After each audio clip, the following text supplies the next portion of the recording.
Kan jelas. Oke, lanjut. Ya, kita lanjut. Jadi kalau halo, jelas suara?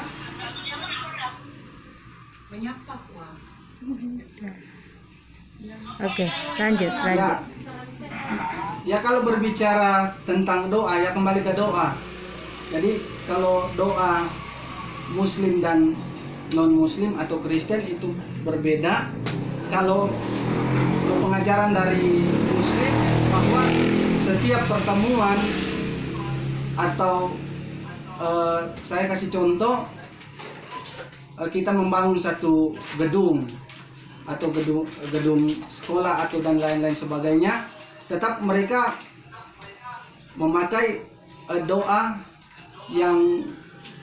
yang satu, yaitu Al-Fatihah, ya, Al-Fatihah. Beda dengan Kristen. Kalau Kristen setiap acara itu berbeda-beda penyampaian doa kepada Tuhan. Tetapi kalau Muslim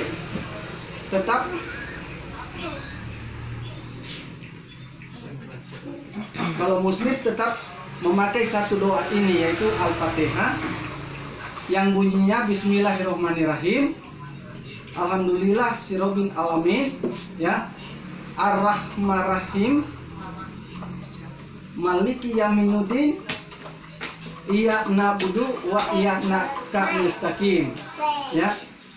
Jadi doa ini selalu mereka sampaikan, dan ini merupakan satu doa pembuka di setiap pertemuan, ya. Tetapi kalau kita Kristen tentu berbeda-beda. Kalau pertemuan ucapan syukur versinya lain, iya, tujuannya jelas. Tetapi kalau mereka tetap Al-Fatihah ini. Jadi kalau ada orang meninggal sebelum doa salawat Nabi, tetap Al-Fatihah yang disampaikan oleh mereka.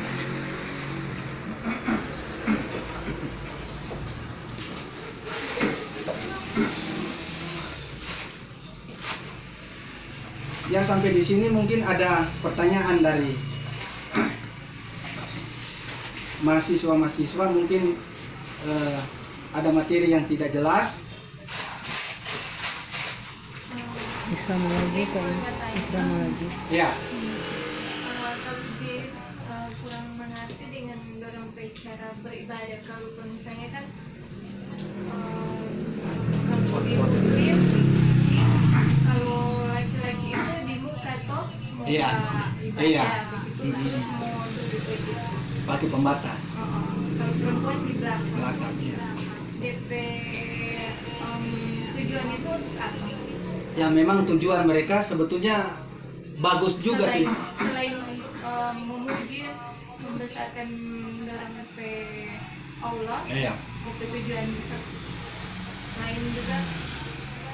Memang tujuan mereka bagus juga sebetulnya. Kristen juga boleh. Iya, supaya enggak Pakai, iya. Yang pertama, tujuan mereka agar supaya laki-laki ini fokus dengan apa yang disampaikan di depan, ya. Tidak terfokus dengan, karena memang kadangkala ya kita manusia kan tidak luput dari kelemahan, keterbatasan karena dosa, ya. Kadangkala apalagi orang Kristen, minta maaf ya, kadangkala kan memakai busana, ya. Mengerti itu saya pakai busana yang kebanyakan kan baju orang tua bilang nggak lengkap tuh, menjahit. Iya. Menjahit. Nah, kan itu membuat kaum laki-laki gagal fokus. Jadi jelas, iya jelas. Jadi tujuan mereka yang pertama itu. Jadi perempuan harus di belakang, laki-laki di depan, agar supaya mereka fokus hanya ibadah. Makanya kenapa saya tadi katakan itu sebetulnya boleh kita terapkan, ya.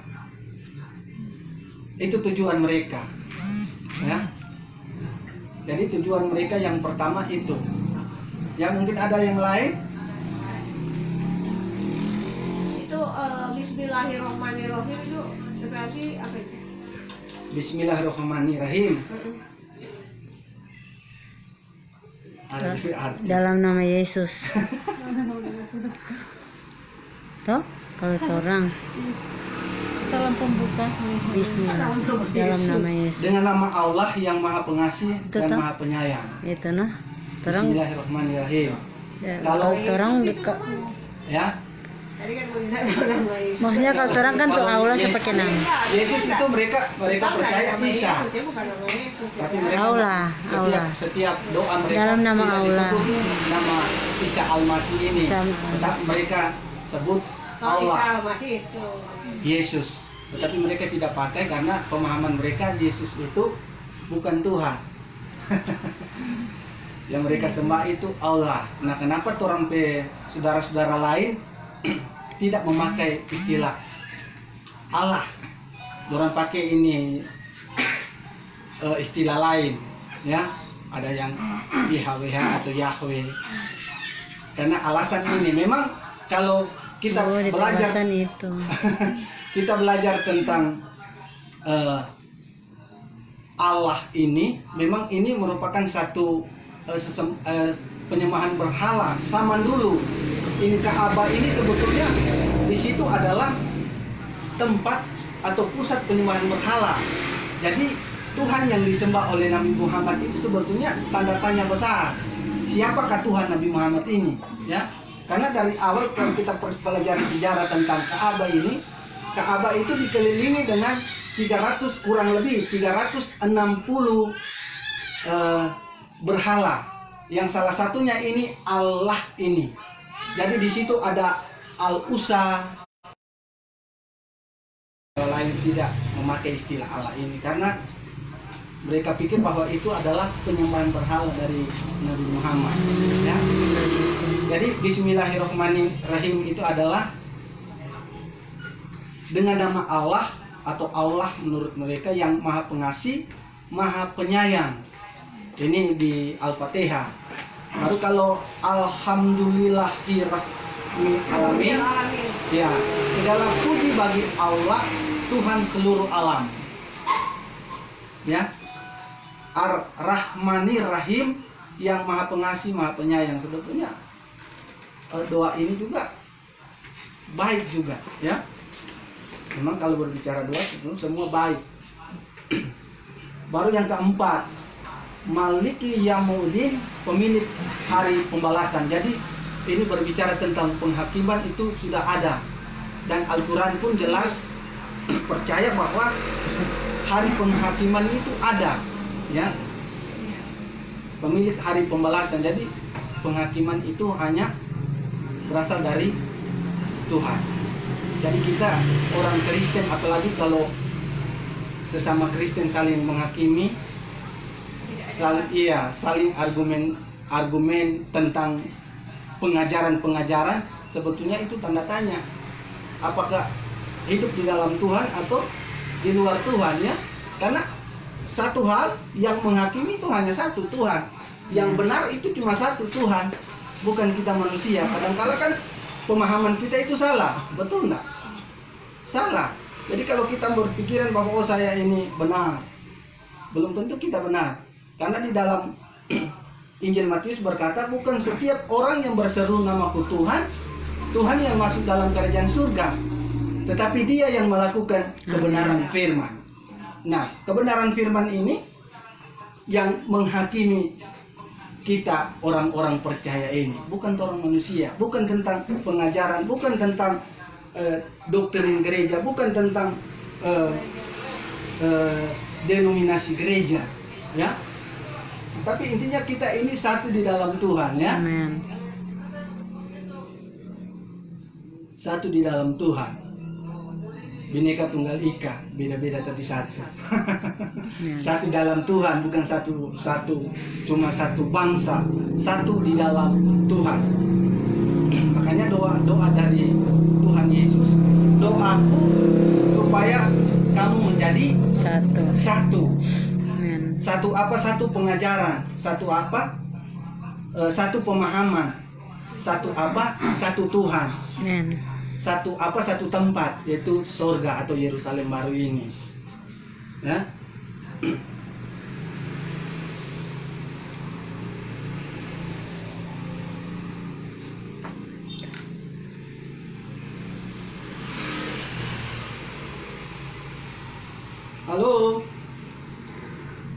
mahasiswa kedengaran. kita sudah masuk di sini, sudah baca-baca. Atau keluar. Iya. Enggak, ada.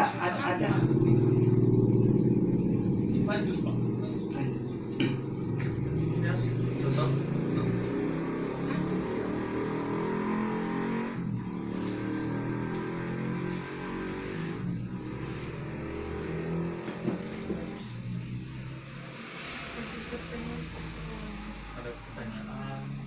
Ya.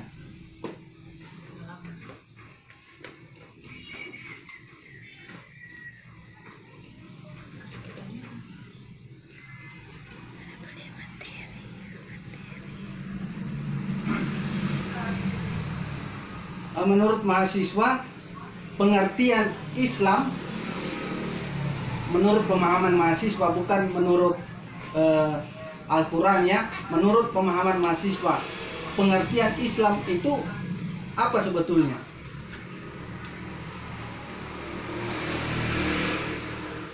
Mungkin mahasiswa yang ada, Boleh menurut pemahaman dari mahasiswa yang secara ada. pribadi menurut orang. Kalau menurut kita Islam itu kita cuma ambil singkatannya Isal subuh lohor asar.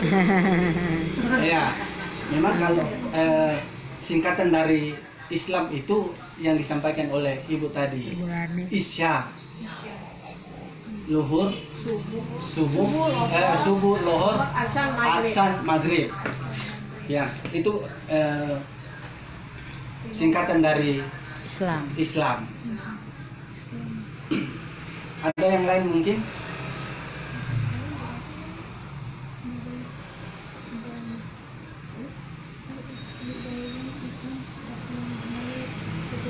Menurut mahasiswa yang ada, Timika dang, jadi Timika. Siapa tahu ada ini kan pernah. kayaknya Cuma satu deh kita tuh ya. iya, Pak Deki.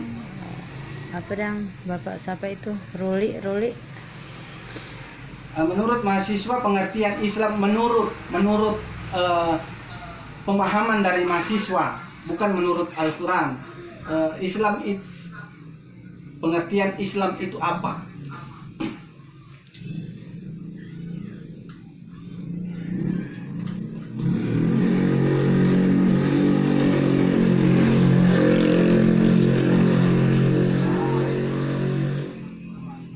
Ajaran agama yang dibawa oleh Nabi Muhammad SAW. Assalam. Men. Ya, benar juga.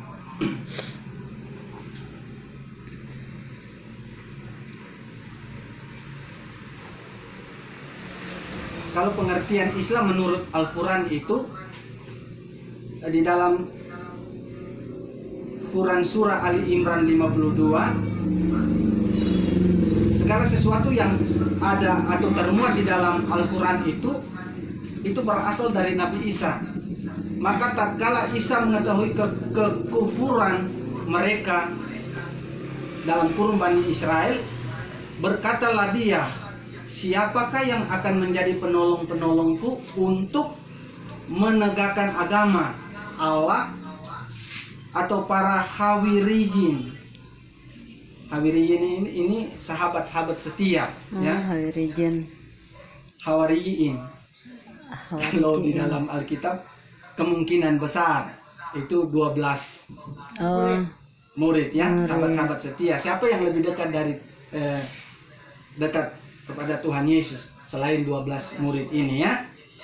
Hawariyin, sahabat-sahabat setia, menjawab, kamilah penolong-penolong agama Allah. Kamilah beriman kepada Allah dan saksikanlah bahwa sesungguhnya kami adalah orang-orang yang berserah diri. Jadi ini berbicara, kemungkinan besar ini berbicara tentang 12 rasul ini. Dan ini tertuang di dalam Al-Quran ya. Jadi pengertian dari Islam ini sebetulnya adalah perkataan dari Nabi Isa sendiri untuk Bani Israel, bukan untuk orang-orang Arab sebetulnya ya. Tetapi untuk Bani Israel. Siapakah Bani Israel itu? Tentu saya dan seluruh mahasiswa yang hadir ini adalah keturunan Bani Israel, ya, karena kita adalah keturunan Abraham. Amin. Jadi kita semua adalah keturunan Abraham. Ada pengajaran sekarang ini bahwa mereka itu bukan keturunan Abraham, mereka itu adalah keturunan dari Kristus. Sedangkan Alkitab tidak mencatat bahwa kita manusia ini lahir dari benih Kristus, ya. Ya. Jadi pengertian Islam itu sebetulnya perkataan dari Tuhan Yesus ditujukan kepada seluruh Bani Israel, bahkan diaminkan oleh sahabat-sahabat setianya atau hawariyin, ya.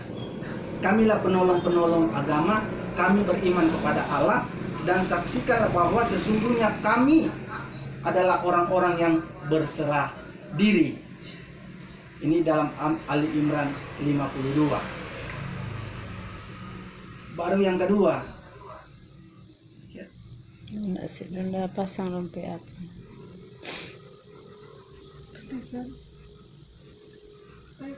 Kalau di dalam Quran surah Al-Anbiya 69, di dalam Al-Quran berkata, kami di dalam kurung Allah, atau menurut mereka Allah berfirman, wahai api, jadilah dingin dan keselamatan bagi Ibrahim. Jadi Ibrahim ini Abraham sebetulnya, ya. Wahai api, jadilah dingin dan keselamatan bagi Ibrahim. Nah, ayat di atas membuktikan bahwa siapapun yang masuk Islam pasti hidupnya akan selamat. Ya. Menurut pemahaman mereka, Ya. baik di dunia maupun akhirat. Dan Nabi Ibrahim alaihissalam bisa selamat dari api atas izin Allah Ta'ala menurut pemahaman mereka. Ya. Meskipun beliau dibakar hidup-hidup oleh kaumnya di dalam api yang menyala-nyala. Sedangkan Alkitab tidak mencatat bahwa Abraham ini mati karena dibakar, ya. Selain 12 murid ada yang dibakar, ya. Iya. Ini pemahaman mereka, meskipun beliau dibakar hidup-hidup oleh kaumnya di dalam api yang menyala-nyala, namun beliau tidak terbakar sedikit pun. Sedangkan di dalam Alkitab yang dibakar itu yang siapa yang dibakar? Daniel. Sadrak, Mesak, dan Abednego. Jadi tiga ini, bukan Abraham. Ya. Namun beliau tidak terbakar sedikit pun hingga kayu bakar tersebut habis dan menjadi abu. Beliau tetap hidup dan selamat. Allah memberikan keselamatan kepada Nabi Ibrahim dan seluruh umat Islam yang benar-benar mentauhidkan Allah Ta'ala dan tidak berbuat kesyirikan. Jadi ini sebetulnya pemahaman yang tidak jelas sebetulnya. Yang jelas dibakar itu bukan Abraham, yang dibakar adalah Sadrak, Mesak, dan Abednego.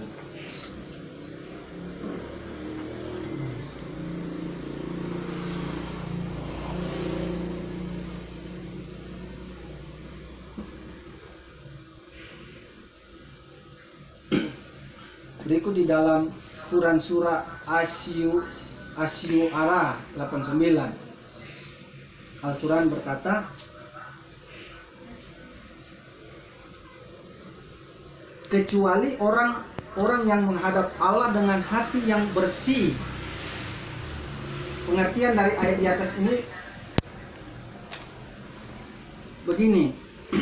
Kata salim yang bermakna suci dan bersih merupakan sebuah gambaran hati seorang muslim yang sebenarnya, yaitu hati yang mentauhidkan Allah dan bersih dari perbuatan-perbuatan syirik, sebagaimana yang telah dipraktikkan oleh Nabi Ibrahim ketika berdakwah kepada ayahanda dan kaumnya. Beliau mengajak ayahnya dan kaumnya yang masih menyembah berhala masuk Islam, yaitu dengan mentauhidkan Allah dan meninggalkan berhala-berhala mereka. Sedangkan di dalam kitab Kejadian kalau berbicara tentang perjalanan dari Nabi atau perjalanan dari Bapak Abraham bukan seperti ini ya. Mereka keluar dari Ur Kasdim menuju ke tanah Kanaan yang belum pasti apakah mereka hidup, tetapi karena iman mereka kepada Tuhan, maka mereka ditolong dan dipelihara oleh Tuhan, betul?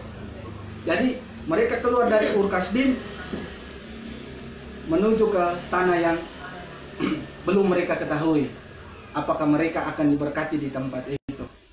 Mereka singgah di Haran, dan jelas ketika mereka sampai di Haran, mereka dipelihara, mereka diberkati Tuhan, dan harta mereka berlipat kali ganda di tempat ini. Itu artinya segala sesuatu yang mereka lakukan, yang kerjakan, mereka tetap berketetapan penuh kepada Tuhan, maka mereka diberkati. Berbeda dengan apa yang tertuang di dalam Al-Quran ini, ya. Mereka percaya bahwa Abraham ketika dia atau Ibrahim menurut pemahaman mereka berdakwah kepada ayah dan ibu serta keluarganya, mereka itu menyembah berhala. Sedangkan di dalam sejarah Islam sebetulnya yang menyembah berhala itu adalah Muhammad sendiri, ya.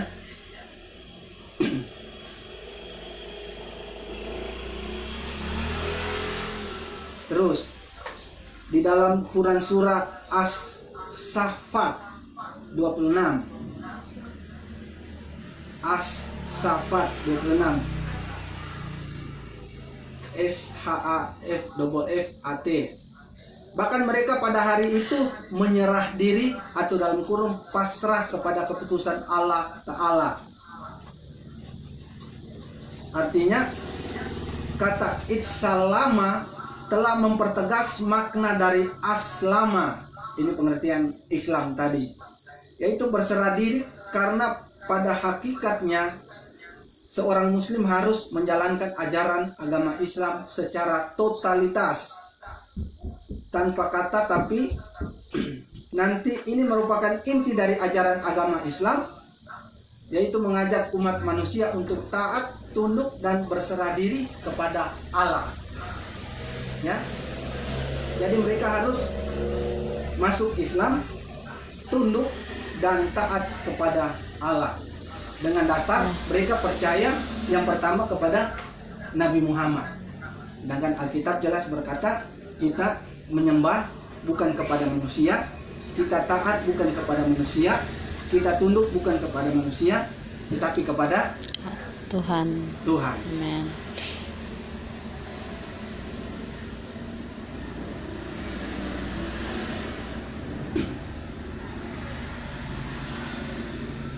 Nah, kalau kita berbicara tentang kitab suci, di Alkitab tidak ada kitab Al-Jin. Tetapi kalau di Al-Quran ada Al-Jin. Makanya kebanyakan mereka ketika mengusir roh-roh jahat, mereka pakai ayat-ayat Al-Jin ini, mengusir setan. Jadi seakan-akan isi dari Al-Quran ini menjadi jimat, ya.